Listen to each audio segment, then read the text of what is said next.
But as we begin this session, I'm happy to report that the state of our state is the strongest it's ever been. Governor Kevin Stitt says Oklahoma is headed in the right direction, but more work needs to be done. In today's State of the State address, he talked tribal relations, criminal justice, economic development, taxes, and education. And as we fight for the well-being of those who entrusted us with leadership, there's going to be challenges, but we can face those challenges with a vision of hope. This was the governor's 6th State of the State address. We have been carrying live team coverage throughout the day of Republican and Democratic lawmaker comments on the address. Well, first we want to get out to our Capitol reporter Haley Wager for a look at the GOP's reaction to Governor Stitt's ideas for education in our state. And Haley, what did the governor say about becoming top 10 when it comes to education?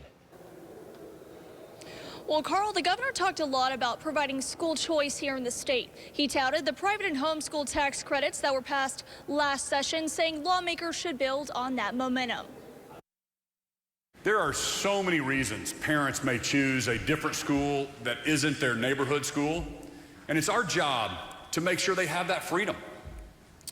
You know, looking forward, let's focus on opening the door to more workforce-oriented schools, so that every kid in Oklahoma is college ready or they're career ready.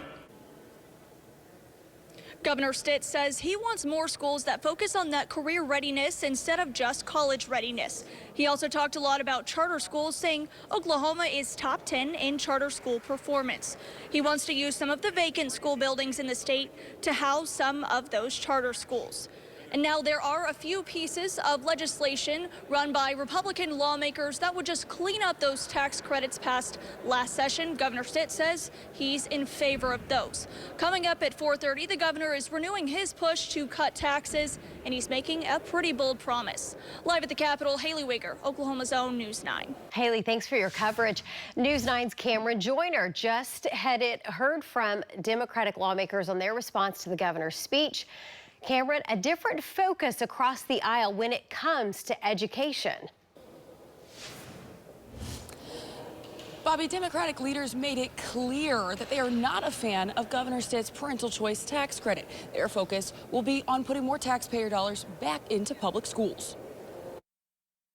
We know he has an interest to eliminate the cap on those vouchers, and that's certainly something we will fight against.